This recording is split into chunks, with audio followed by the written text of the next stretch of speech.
ಪ್ರೀತಿಯ ನಾಡ ಬಾಂಧವರೇ, ಭಾರತದ 79ನೇ ಸ್ವಾತಂತ್ರ್ಯೋತ್ಸವದ ಸಂದರ್ಭದಲ್ಲಿ ತಮಗೆ ಹೃತ್ಪೂರ್ವಕ ಶುಭಾಶಯಗಳನ್ನು ತಿಳಿಸಬಯಸುತ್ತೇನೆ.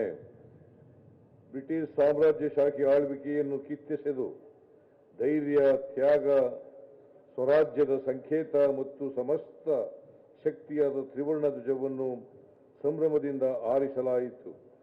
ದೇಶವನ್ನು ದಾಸ್ಯದಿಂದ ಬಿಡುಗಡೆಗೊಳಿಸಲು ನಡೆದ ದೀರ್ಘಕಾಲದ ಹೋರಾಟದಲ್ಲಿ ಭಾಗವಹಿಸಿದ್ದ ಮಹಾತ್ಮ ಗಾಂಧೀಜಿ, ಸರ್ದಾರ್ ವಲ್ಲಭಾಯ್ ಪಟೇಲ್, ಮೌಲಾನಾ ಅಬುಲ್ ಕಲಾಂ ಆಜಾದ್, ಜವಾಹರ್ಲಾಲ್ ನೆಹರು, ಸುಭಾಷ್ ಚಂದ್ರ ಬೋಸ್, ಭಗತ್ ಸಿಂಗ್ ಮುಂತಾದ ಎಲ್ಲ ಅಮರವೀರರನ್ನು ಧನ್ಯತಾ ಭಾವದಿಂದ ಸ್ಮರಿಸೋಣ, ಅವರಿಗೆ ನಮಿಸೋಣ.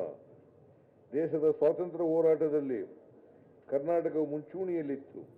ಕಿತ್ತೂರು ರಾಣಿ ಚೆನ್ನಮ್ಮ, ಸಂಗೊಳ್ಳಿ ರಾಯಣ್ಣ, ದೋಂಡಿಯ ವಾಘ, ಅಲಗಲಿಯ ವೀರಬೇಡರು, ಮೈಲಾರ ಮಹದೇವಪ್ಪ, ಬೂದಿ ಬಸಪ್ಪನಾಯಕ ಮುಂತಾದವರು ಹಾಗೂ ಶ್ರೀರಂಗಪಟ್ಟಣ, ಸುರಪುರ, ಕಿತ್ತೂರು, ಈಸೂರು, ವಿದುರಾಸತ್ವ, ಶಿವಪುರ, ಅಂಕೋಲ ಮುಂತಾದ ಸ್ಥಳಗಳು ಬ್ರಿಟಿಷರನ್ನು ನಡುಗಿಸಿದ್ದವು. ಲಕ್ಷಾಂತರ ಜನರು ಸಕ್ರಿಯವಾಗಿ ಭಾಗವಹಿಸಿದ್ದರಲ್ಲದೆ ಸಾವಿರಾರು ಜನರು ಜೀವ ತ್ಯಾಗ ಮಾಡಿದ್ದಾರೆ. ಅವರೆಲ್ಲರನ್ನೂ ಕೃತಜ್ಞತಾ ಪೂರ್ವಕವಾಗಿ ಗೌರವಿಸೋಣ. ಸ್ವಾತಂತ್ರ್ಯ ನಂತರ ದೇಶದ ರಕ್ಷಣೆಗಾಗಿ ನಡೆದ ಯುದ್ಧಗಳಲ್ಲಿ, ಸಂಘರ್ಷಗಳಲ್ಲಿ ಅಸಂಖ್ಯಾತ ಸೈನಿಕರು ಹುತಾತ್ಮರಾಗಿದ್ದಾರೆ. ಪ್ರಧಾನಮಂತ್ರಿಗಳಾಗಿದ್ದವರು ಸಹ ಭಯೋತ್ಪಾದಕರ ದಾಳಿಯಲ್ಲಿ ಹುತಾತ್ಮರಾಗಿದ್ದಾರೆ. ದೇಶದ ಆರ್ಥಿಕತೆಯನ್ನು ಕಟ್ಟಿ ಬೆಳೆಸುವ ಕೈಂಕರ್ಯದಲ್ಲಿ ಅಸಂಖ್ಯಾತ ಕಾರ್ಮಿಕರು, ರೈತರು, ವಿದ್ವಾಂಸರು, ವಿಜ್ಞಾನಿಗಳು, ಶಿಕ್ಷಕರು, ಹೋರಾಟಗಾರರು ಸೇರಿದಂತೆ ಸಮಸ್ತ ಉತ್ಪಾದಕ ವರ್ಗಗಳ ಜನರು ಸಕ್ರಿಯವಾಗಿ ಪಾಲ್ಗೊಂಡಿದ್ದಾರೆ. ಅವರೆಲ್ಲರನ್ನೂ ಈ ಸಂದರ್ಭದಲ್ಲಿ ಸ್ಮರಿಸಲೇಬೇಕಾಗಿದೆ. ಇತ್ತೀಚೆಗೆ ತಾನೇ ಪಹಲ್ಗಾಮ್ನಲ್ಲಿ ನಡೆದ ಭಯೋತ್ಪಾದಕರ ದಾಳಿಯಲ್ಲಿ ಮಡಿದವರು ಹಾಗೂ ಆ ನಂತರದಲ್ಲಿ ಭಾರತ ಮತ್ತು ಪಾಕಿಸ್ತಾನಗಳ ನಡುವೆ ನಡೆದ ಸಂಘರ್ಷದಲ್ಲಿ ಹುತಾತ್ಮರಾದ ಎಲ್ಲರನ್ನೂ ಋಣಪೂರ್ವಕವಾಗಿ ದೇಶವು ನೆನಪಿಡುತ್ತದೆ. ಅವರೆಲ್ಲರ ಧೀರೋದಾತ್ತ ಹೋರಾಟವನ್ನು ವಿನೀತ ಭಾವದಿಂದ ತಲೆಬಾಗಿ ಗೌರವಿಸುತ್ತದೆ.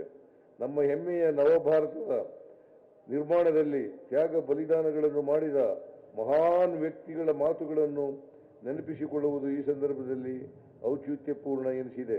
ಪಂಡಿತ್ ಜವಾಹರ್ಲಾಲ್ ನೆಹರೂರವರ ಪ್ರಕಾರ ದೇಶ ಸೇವೆ ಎಂದರೆ ಸಂಕಷ್ಟದಲ್ಲಿರುವ ಕೋಟ್ಯಾಂತರ ಜನರ ಸೇವೆ. ಬಡತನ, ಅಜ್ಞಾನ, ರೋಗ ರುಜಿನಗಳಲ್ಲಿ ನರಳುವವರ ಬದುಕನ್ನು ನೇರ್ಪು ಮಾಡುವುದು ಎಂದಿದ್ದಾರೆ. ನುಡಿದಂತೆ ನಡೆಯಬೇಕು ಎಂಬುದು 12ನೇ ಶತಮಾನದ ಬಸವಾದಿ ಶರಣರ ನಿಶ್ಚಲ ನಿಲುವು. ನಮ್ಮ ಸರ್ಕಾರ ಈ ಧ್ಯೇಯ ವಾಕ್ಯದಲ್ಲಿ ನಂಬಿಕೆ ಇಟ್ಟು ರಾಜ್ಯವು ತನ್ನದೇ ಆದ ಅಭಿವೃದ್ಧಿ ಮಾದರಿಗಳನ್ನು ನಿರ್ಮಿಸಿದೆ. ಇದಕ್ಕೆ ಕರ್ನಾಟಕ ಅಭಿವೃದ್ಧಿ ಮಾದರಿ ಎಂಬ ಹೆಸರಿನಲ್ಲಿ ಮನ್ನಣೆ ದೊರೆತಿರುವುದು ಹೆಮ್ಮೆಯ ಸಂಗತಿ. ವಿಶ್ವಸಂಸ್ಥೆಯ ಮುಖ್ಯಸ್ಥರಾದ ಫಿಲೆಮಾನ್ ಯಾಂಗ್ರವರು ಕರ್ನಾಟಕಕ್ಕೆ ಬಂದು ನಮ್ಮ ಗ್ಯಾರಂಟಿ ಯೋಜನೆಗಳ ಬಗ್ಗೆ ಮುಕ್ತ ಕಂಠದಿಂದ ಶ್ಲಾಘಿಸಿದ್ದಾರೆ. ಈ ಮೂಲಕ ನಮ್ಮ ಯೋಜನೆಗಳು ವಿಶ್ವಮಾನ್ಯಗೊಂಡಿವೆ. ದೇಶದ ಪ್ರಮುಖ ಸಂಸ್ಥೆಗಳು ಮಾಡಿರುವ ಸಮೀಕ್ಷೆಗಳ ಪ್ರಕಾರ 10% ಶ್ರೀಮಂತರ ಬಳಿ 80% ಸಂಪತ್ತು ಶೇಖರಣೆಯಾಗಿದೆ. ಆದರೆ 10% ಜನರು ಕೇವಲ 3% ಮಾತ್ರ GST ಪಾವತಿಸಿದ್ದಾರೆಂದು ಅಧ್ಯಯನಗಳು ಹೇಳುತ್ತವೆ. ಉಳಿದ 90% ಜನ ಬಟ್ಟೆಗೆ ದುಡಿಯುವರಾದ್ದರಿಂದ 97% GST ಪಾವತಿಸುತ್ತಿದ್ದಾರೆ. ಇಂತಹ ಪರಿಸ್ಥಿತಿಯಲ್ಲಿ ಯಾವ ಆರ್ಥಿಕತೆ ಮುಂದುವರಿಯಲು ಸಾಧ್ಯ? ಸಂವಿಧಾನದ ಆಶಯಗಳನ್ನು ಈಡೇರಿಸುವುದು ಹೇಗೆ? ಬೃಹದಾಕಾರವಾಗಿ ಬೆಳೆಯುತ್ತಿರುವ ಅಸಮಾನತೆಯನ್ನು ತಗ್ಗಿಸುವುದು ಹೇಗೆ ಎಂಬ ಪ್ರಶ್ನೆಗಳು ನಮ್ಮನ್ನು ಬಾಧಿಸಲಾರಂಭಿಸಿದವು. ಈ ಬೃಹತ್ ಪ್ರಶ್ನೆಗಳಿಗೆ ಉತ್ತರ ಕಂಡುಕೊಳ್ಳುವ ಉದ್ದೇಶದಿಂದಲೇ ನಾವು ಗ್ಯಾರಂಟಿ ಯೋಜನೆಗಳು ಹಾಗೂ ಇನ್ನಿತರ ಜನಕಲ್ಯಾಣದ ಕಾರ್ಯಕ್ರಮಗಳನ್ನು ಜಾರಿಗೆ ತಂದಿದ್ದೇವೆ. ಗ್ಯಾರಂಟಿ ಯೋಜನೆಗಳು ರಾಜ್ಯದ ಅಭಿವೃದ್ಧಿಯ ದಿಕ್ಕನ್ನೇ ಬದಲಾಯಿಸುತ್ತಿವೆ. 2023 ಮೇ ತಿಂಗಳಲ್ಲಿ ಅಧಿಕಾರಕ್ಕೆ ಬಂದ ಕೂಡಲೇ ನಾವು ಗ್ಯಾರಂಟಿ ಯೋಜನೆಗಳನ್ನು ಜಾರಿಗೆ ತರಲು ಆರಂಭಿಸಿದೆವು. ಶಕ್ತಿ, ಅನ್ನಭಾಗ್ಯ, ಶಕ್ತಿ, ಗೃಹಲಕ್ಷ್ಮಿ, ಗೃಹಜ್ಯೋತಿ, ಯುವನಿಧಿ ಯೋಜನೆಗಳಿಗೆ ಈವರೆಗೆ 96,000 ಕೋಟಿ ರುಗಳಿಗೂ ಹೆಚ್ಚಿನ ಮೊತ್ತವನ್ನು ವಿನಿಯೋಗಿಸಿದ್ದೇವೆ. ಶಕ್ತಿ ಯೋಜನೆಯಲ್ಲಿ 500 ಕೋಟಿ ಟ್ರಿಪ್ಪುಗಳ ಮೂಲಕ ಮಹಿಳೆಯರು ಉಚಿತವಾಗಿ ಸರ್ಕಾರಿ ಬಸ್ಸುಗಳಲ್ಲಿ ಪ್ರಯಾಣ ಮಾಡಿದ್ದನ್ನು ಇತ್ತೀಚೆಗೆ ಆಚರಣೆ ಮಾಡಿದ್ದೇವೆ. ಮಧ್ಯವರ್ತಿಗಳ ಹಾವಳಿಯಿಂದಲೇ ನೇರವಾಗಿ ಜನರಿಗೆ ತಲುಪುವ ಈ ಯೋಜನೆಗಳು ರಾಜ್ಯದ ಜನರ ತಲಾದಾಯವನ್ನು ಹೆಚ್ಚಿಸುವುದಲ್ಲದೆ ಕಾರ್ಮಿಕ ಶಕ್ತಿಯಲ್ಲಿ ಮಹಿಳೆಯರ ಭಾಗವಹಿಸುವಿಕೆಯನ್ನು 23% ಹೆಚ್ಚಿಸಿವೆ ಎಂದು ಹಲವು ಅಧ್ಯಯನಗಳು ಹೇಳುತ್ತಿವೆ.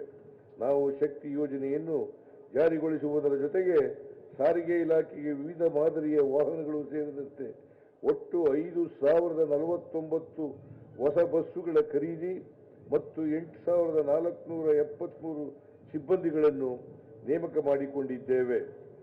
ಕರ್ನಾಟಕವು ಈಗ ತಲಾದಾಯದ ವಿಚಾರದಲ್ಲಿ ಮೊದಲನೇ ಸ್ಥಾನದಲ್ಲಿದೆ. ತಲಾದಾಯದಲ್ಲಿ ಕಳೆದ 10 ವರ್ಷಗಳಲ್ಲಿ 101% ಪ್ರಗತಿಯನ್ನು ಸಾಧಿಸಿದ ರಾಜ್ಯ ನಮ್ಮ ಕರ್ನಾಟಕವಾಗಿದೆ. 2013-14ರಲ್ಲಿ ಸ್ಥಿರ ದರಗಳಲ್ಲಿ 1,01,858 ರೂಪಾಯಿಗಳಷ್ಟಿದ್ದ ತಲಾದಾಯವು 24-25ರ ವೇಳೆಗೆ 2,04,605 ರೂಪಾಯಿಗಳಿಗೆ ತಲುಪಿದೆ.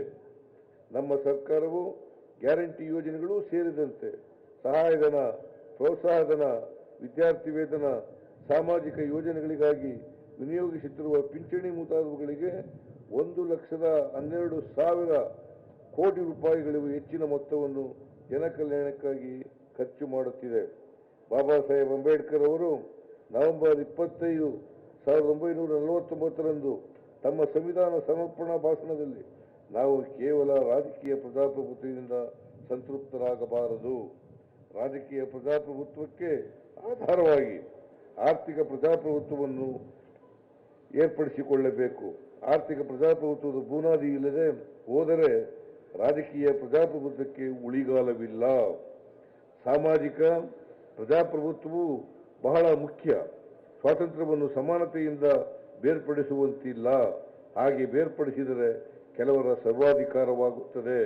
ಸ್ವಾತಂತ್ರ್ಯ ಮತ್ತು ಸಮಾನತೆಗಳನ್ನು ಬಂಧುತ್ವದಿಂದ ಬೇರ್ಪಡಿಸುವಂತಿಲ್ಲ ಎಂದಿದ್ದಾರೆ.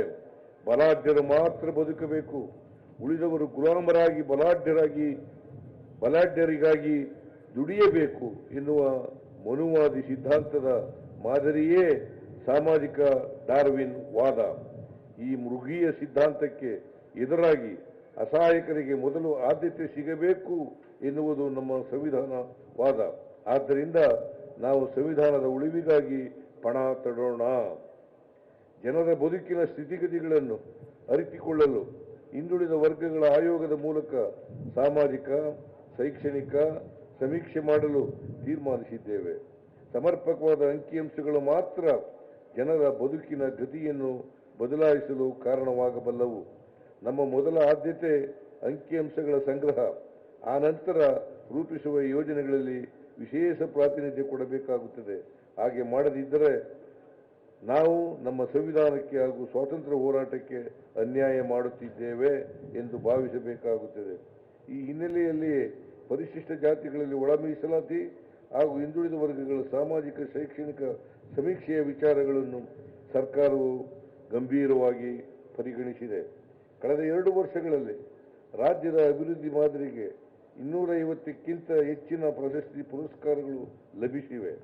ಇಂಡಿಯಾ ಜಸ್ಟಿಸ್ ರಿಪೋರ್ಟ್ ವರದಿಗಳ ಪ್ರಕಾರ ನಮ್ಮ ರಾಜ್ಯವು ನ್ಯಾಯ ವ್ಯವಸ್ಥೆ, ಪೊಲೀಸು, ಕಾನೂನು ವ್ಯವಸ್ಥೆ, ಕಾನೂನು ನೆರವು ಮುಂತಾದ ವಿಚಾರಗಳಲ್ಲಿ ಇಡೀ ದೇಶದಲ್ಲಿಯೇ ಮೊದಲನೇ ಸ್ಥಾನದಲ್ಲಿದೆ. ರಾಜ್ಯದಲ್ಲಿ ಉತ್ತಮವಾದ ಮುಂಗಾರು ಮಳೆಯಾಗುತ್ತಿದೆ. ಅಣೆಕಟ್ಟೆಗಳು ತುಂಬಿವೆ. ರೈತರ ಮುಖದಲ್ಲಿ ಮಂದಹಾಸವಿದೆ. ಇಂದಿನ ವರ್ಷಗಳಿಗೆ ಹೋಲಿಸಿದರೆ ಹೆಚ್ಚಿನ ಭೂ ಪ್ರದೇಶದಲ್ಲಿ ಬಿತ್ತನೆ ಮಾಡಲಾಗಿದೆ. 2024-25ರಲ್ಲಿ ಕೂಡ ಇಂದಿನ ಎಲ್ಲ ದಾಖಲೆಗಳನ್ನು ಮುರಿದು ಕೃಷಿ ಮತ್ತು ತೋಟಗಾರಿಕೆ ಉತ್ಪನ್ನಗಳನ್ನು ಬೆಳೆಯಲಾಗಿದೆ. ಹಿಂದಿನ ಸರ್ಕಾರವು ಎಪಿಎಂಸಿಗಳನ್ನು ಖಾಸಗೀಕರಿಸಿ ರೈತರ ಬದುಕನ್ನು ಕಾರ್ಪೊರೇಟ್ ಬಂಡವಾಳಿಗರ ಕೈಗೆ ಕೊಡಲು ಹೊರಟಿತ್ತು. ಆದರೆ ನಮ್ಮ ಸರ್ಕಾರವು ಎಪಿಎಂಸಿಗಳನ್ನು ಬಲಿಷ್ಠಗೊಳಿಸಿದ ಕಾರಣ 24-25ರಲ್ಲಿ 164 ಲಕ್ಷ ಮೆಟ್ರಿಕ್ ಟನ್ಗಳಷ್ಟು ಕೃಷಿ ಉತ್ಪನ್ನಗಳು ಅವಕವಾಗಿದ್ದು ಶೇಕಡಾ 447ರಷ್ಟು ಹೆಚ್ಚಿನ ಪ್ರಮಾಣದಾಗಿದೆ. ಇದು ರಾಜ್ಯದ ಎಪಿಎಂಸಿಗಳ ಇತಿಹಾಸದಲ್ಲಿಯೇ ದಾಖಲೆಯಾಗಿದೆ. ಕಳೆದ 2 ವರ್ಷಗಳಲ್ಲಿ ಬೆಲೆ ಕುಸಿತ ಕಂಡ ಕಾರಣ ಮಾವು ಮತ್ತು ಕೊಬ್ಬರಿಗೆ ಬೆಂಬಲ ನೀಡಿದ್ದೇವೆ.